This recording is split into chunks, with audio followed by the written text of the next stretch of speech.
नमस्कार दोस्तों, my education ज्ञान चैनल में आपका फिर से स्वागत है। मैं दशमलव का जोड़ घटाव गुणा भाग पार्ट 1 में बता रहा था। अब पार्ट 2 में मैं दशमलव का गुणा बताऊंगा। तो इधर देखें, इसको मैं बना रखा हूं तो मैं समझा देता हूं। ये देखें 17.6329 इंटू 14 है। तो सबसे पहले आप सिंपल जैसे गुना करते हो इसको गुना कर लें। तो आप देख सकते हो कि मैंने इसे गुना कर लिया है। आपको गुना आता भी होगा। तो गुना करने के बाद जो इसके गुणनफल आए हैं वो इस प्रकार से है, यहाँ है। और अब हमें दशमलव इसमें बिठाना पड़ेगा। तो उसको दशमलव के मान जो दशमलव का स्थान है उसको काउंटिंग करना पड़ेगा। जैसे कि 1 2 3 4। तो ये दशमलव का जो स्थान है वो 4 अंक के बाद है। तो हम राइट साइड से दशमलव का स्थान गिनेंगे पीछे से 1 1 2 3 4 और 4 अंक के बाद दशमलव पुटअप कर देंगे। तो ये दशमलव का गुना हो जाएगा। फिर उसी प्रकार से है कि ये संख्या जो है 0.00745 इंटू 125 को गुना करेंगे। तो आप देख सकते हो कि पॉइंट से पहले 00 है, फिर 745 है। तो फिर ये नंबर को जीरो का कोई मतलब नहीं है। तो आप 745 को डायरेक्ट 125 से गुना करो।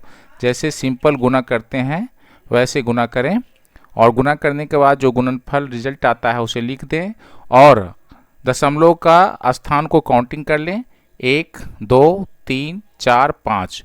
और उसके बाद 5 उस गुणनफल में पीछे से 5 नंबर के बाद दशमलव को लगा दें। जैसे 1 2 3 4 5। तो फिर ये दशमलव का गुना हो जाएगा। पहले आपको सिंपल तरीका से उस गुना करना है और फिर दशमलव का स्थान को काउंटिंग करना है। फिर उस गुणनफल में उसका उस नंबर को काउंटिंग करके वहाँ पे दशमलव को लगा देना है। ठीक है, और मैं अभी दूसरा उदाहरण लेकर समझाता हूँ। तो इस तरह का मैं ये गुना देखता हूँ फिर से। ये इस नंबर में दोनों तरफ पॉइंट हैं, दशमलव हैं। तो फिर आप वैसे ही गुना करें इसे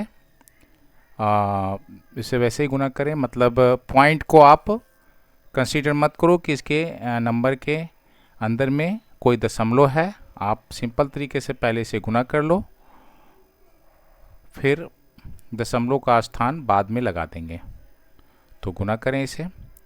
6 × 24 के 4 बाकी 2 और 8 × 48 तो 50 50 के 0 बाकी 5 और 6 × 5 = 30 5 35 35 के 5 बाकी 3 और 6 × 7 = 42 और 3 45।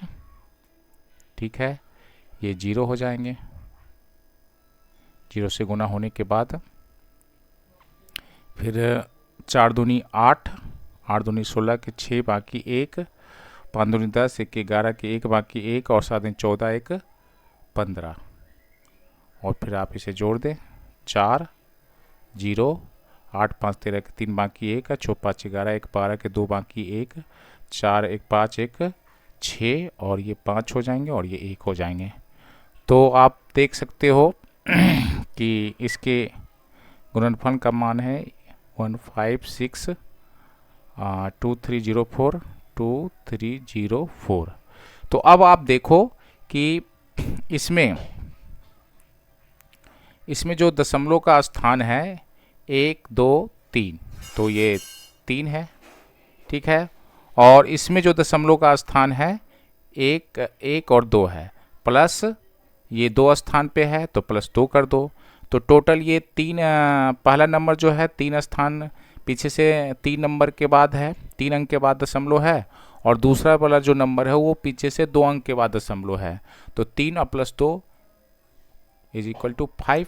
तो ये 5 टोटल 5 नंबर के बाद हम इसे दशमलव का मान बिठाएंगे। तो पीछे से आप इसे देखें, 1 2 3 4 5, तो 5 अंक पीछे से 5 अंक के बाद हम दशमलव का मान बिठा देंगे और ये गुना हो जाएगा। फिर आप इसे देखें, इसको गुना करें बिना दशमलव को माने हुए, 1 पॉइंट नहीं मानना है, 1.101, ठीक है। फिर इसको 23 से गुना कर देते हैं, एक इससे और इससे गुना करते हैं तो ये हो जाएगा 303। फिर ये क्या हो गया, 202, इसको जोड़ते हैं तो क्या हो जाएगा, 3 हो जाएगा, 2 हो जाएगा, 3 हो जाएगा, 2 हो जाएगा, ठीक है।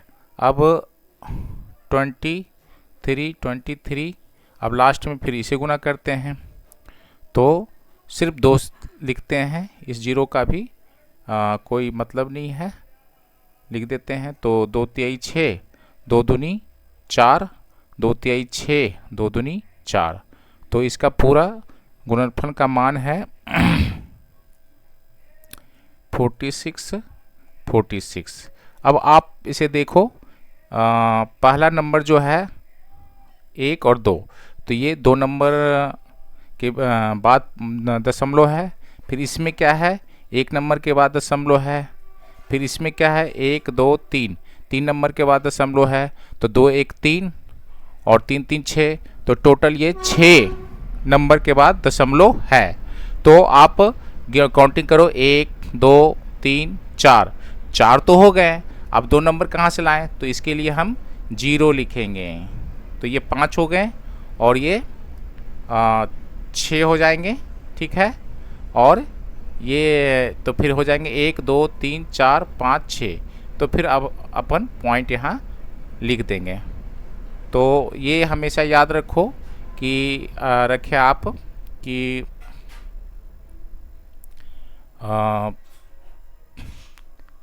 कि अगर पॉइंट के अंक ज़्यादा जा रहे हैं तो उसके स्थान पे, नंबर के स्थान पे आप आगे 0 बिठा दें और पॉइंट से पहले भी आप 0 लिख सकते हैं। तो यही आपका आंसर है। आशा करता हूँ कि आप जोड़ घटाव गुना तक समझ गए होंगे। अब मैं आगे भाग बताऊंगा आपको। तो आइए हम दशमलव का भाग देखते हैं। दशमलव का भाग बनाने के लिए आपको ये दशमलव जो है उसको इग्नोर कर दें, एक बार इसे कंसीडर ना करें और जो नंबर है उसे लिखकर सिंपल तरीक़ा से इसे भाग दें। 17 से भाग दें तो 17 का एक बार में ही लगेगा, तो 12 में से 7 जाएगा तो 5 होगा और ये कट गया और फिर 1 आया, 17 51, फिर ये 51 आया और ये कट गया। तो इसको भाग देने पे जो भागफल आया है वो 13 आया है। तो आप देखें, अब क्या दशमलव को कंसीडर करें। भागफल जब आप लिखते हो तो फिर आप लास्ट में दशमलव को कंसीडर करें। तो आपको देखना है कि दशमलव कितने अंक के बाद लगी हुई है। तो देखें 1 2 3 4, तो ये 4 अंक के बाद दशमलव लगी हुई है, लेकिन आपका जो रिजल्ट आया है, आपका जो भागफल आया है वो 2 अंकों का है, 13 है। और जबकि हमें 4 अंक के बाद दशमलव लगानी है, तो उसे 4 अंक बनाने के लिए हमें आगे 0 बिठाना पड़ेगा। तो 13 2 अंक हो गया, ये 3 अंक हो गया और फिर एक 0 लगाते हैं तो ये 4 अंक हो गया। तो 1 2 3 4, तो 4 अंक के बाद हमें दशमलव देना है, तो फिर आगे आप एक 0 बिठा दें। तो ये क्या है कि इस प्रकार से दशमलव का भाग बन गया। फिर आप इसे देखें, दशमलव को अभी कंसीडर ना करें और सिंपल तरीक़ा से भाग बनाएं। 13 11 और 23 से भाग देते हैं तो 23, तो आप ये 5 बार में लगेगा, 6 बार में ये ज़्यादा हो जाता है। 23 को आप 6 से आप कछोती 18 और छः दूनी 12, एक 13, 38 हो जाता है, जबकि ये 31 है।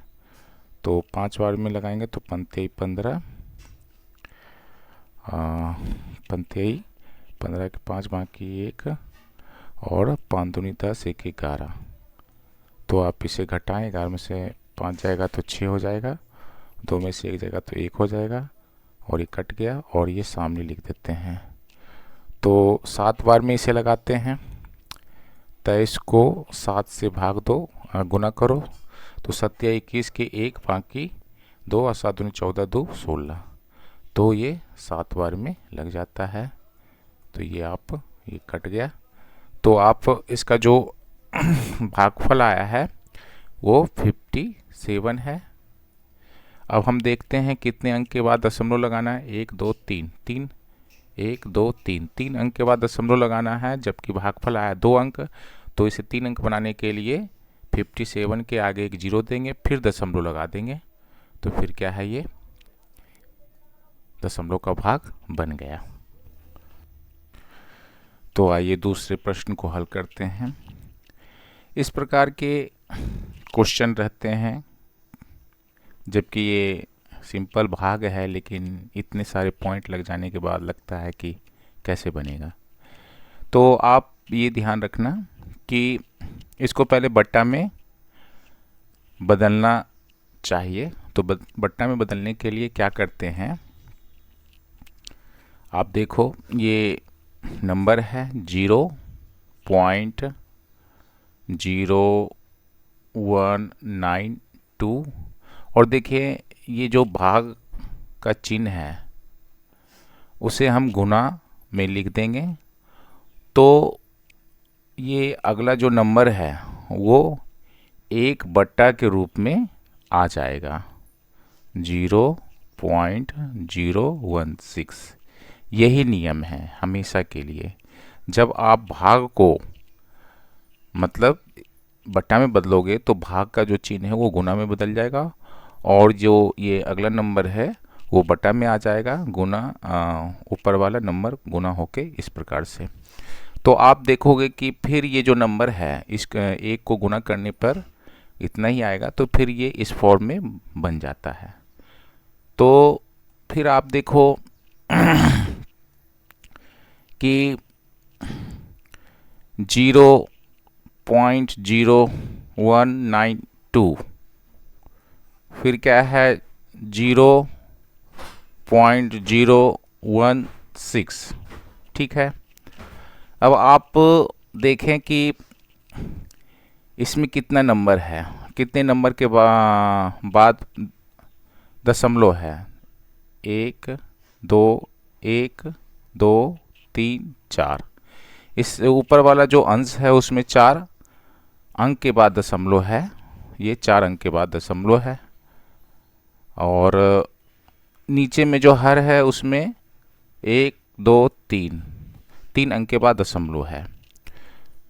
तो आप देखें कि ये 3 अंक के बाद दशमलव है।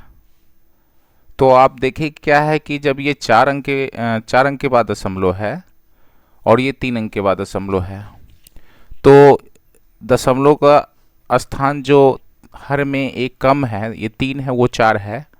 तो इसे प्रॉपर 4 बनाने के लिए आपको एक यहाँ 0 दे देना पड़ेगा। तो अब ये दोनों ऊपर और नीचे दोनों जो है 4 अंक के बाद दशमलव हो जाएगा, 1 2 3 4। मतलब जिसमें कम रहेगा उसको बराबर करने के लिए हम उतनी 0 बिठा देंगे, और फिर ये दशमलव को ख़त्म कर देंगे। तो फिर आप देखोगे कि संख्या क्या बचा। ये संख्या के आगे 0 लगा हुआ तो उसका तो कोई मतलब नहीं है, 192 बच गया। ठीक है। फिर ये भी 0 का कोई मतलब नहीं है, तो 160 बच गया। ठीक है। अब देखो इसको आप भाग दो, तो 16 का 16 0, और 16 का 16, और फिर 3 बचेगा तो 16 दूनी 32, तो 12/10 हो गया। अब इसे 2 से काटो, 2 पचे 10 और 2 छक 12, तो ये 6/5 आंसर हुआ। और आप इसे दशमलव में रखना चाहते हो तो आप रख सकते हो, 5 का 5, एक बार में आएगा, फिर 5 दूनी 10 2 बार में आएगा। तो इस प्रकार से आप बना सकते हो। फिर आप दूसरा नंबर क्वेश्चन देखें। ये देखिए 63.5535 और ये जो भाग है इसको गुना बना देंगे, फिर ये बटा के रूप में आ जाएगा नीचे 13.05। ठीक है, तो आप देख सकते हैं कि इसको गुना करने पे ये इतना ही आएगा, तो फिर ये यही हो गया, इसी फॉर्म में हो गया, और फिर ये 13 हो गया। ठीक है, अब आप देखें इसे कि ये ऊपर में कितने अंक के बाद दशमलव है, 1 2 3 4 4 अंक के बाद दशमलव है अंश में, और नीचे में 2 अंक के बाद दशमलव है। तो कम किस में है, नीचे वाले में है। तो नीचे वाले को पूरा करने के लिए नीचे में कितने बढ़ाने पड़ेंगे, 0, नीचे में 2 बढ़ाने पड़ेंगे, क्योंकि ऊपर में 4 है और नीचे में 2 है। तो इसे नीचे वाले को 4 अंक के बाद दशमलव करने के लिए 2 जीरो बढ़ाने पड़ेंगे, तो 2 जीरो बढ़ा दिए। ठीक है, अब देखो 1 2 3 4 4 अंक के बाद दशमलव, और नीचे में भी 1 2 3 4 4 अंक के बाद दशमलव है। मतलब इसे दोनों अंश और हर में दशमलव के स्थान को बराबर कर देंगे और फिर दशमलव को हटा देंगे। ठीक है, तो दशमलव को हटाने के बाद आते हैं 63, 55, 35, फिर 13, 0, 500। अब आप इसे काटते रहें, 5 दूनी 10 और 5 छः का 30, 5 का 5 0, और इसे फिर काटें, 5 का 5 5 दूनी 10 और 5 सत्ते 35, 5 का 5 और 0, 5 सत्ते 35। ठीक है, ये 12 हो गया, 71 हो गया, 0 हो गया और 7 हो गया, फिर 26 हो गया, 100 हो गया। ठीक है, तो इस प्रकार से अब और काट के इसे सिंप्लीफाई कर सकते हैं। तो अगर दशमलव के भाग में दोनों तरफ अगर दशमलव हो तो उसके दशमलव के स्थान को बराबर पहले करें, फिर उसके सिंपल तरीके से भाग दे दें, वही आपका आंसर होगा। अब देखें, एक पुनरावृत्त दशमलव भिन्न होता है। दोस्तों एक बात ध्यान रखना कि लोग शॉर्ट ट्रिक मैथ का वीडियो काफ़ी देखते हैं, लेकिन जब तक मैथ को आप अच्छी तरीक़ा से नहीं समझोगे तो शॉर्ट ट्रिक भी आपको याद नहीं रहेगा। इसीलिए शॉर्टकट तरीका तभी काम आएगा जब आप लॉन्ग कट तरीका को अच्छी तरीक़ा से जानते हो, समझते हो, तो आप शॉर्टकट तरीका याद रहेगा और करोगे भी। और जब आप किसी भी मैथ को अच्छी तरह से जानते हो तो आप खुद ब खुद शॉर्ट करके उसे बना लोगे, उतनी पावर आ जाती है। लेकिन क्या है कि आप पहले ही शॉर्टकट तरीका अपनाने की कोशिश करोगे बिना जाने हुए, तो वो सफल होने की उम्मीद कम लगती है। तो पुनरावृत्त दशमलव भिन्न, तो पुनरावृत्त दशमलव भिन्न क्या होता है, आप देखें 2/3, यानी कि 2 को 3 से हम भाग देंगे। तो देखें क्या है, 3 से भाग देते हैं तो भाग नहीं लगेगा, तो आप 0 बैठाओ पहले, फिर यहाँ दशमलव देंगे। ठीक है, फिर यहाँ एक 0 लिखेंगे और 3 छक 18, तो 18 लिख दिए हैं, फिर 2 आ गया, फिर आप 0 बिठाओ, फिर 3 छक 18।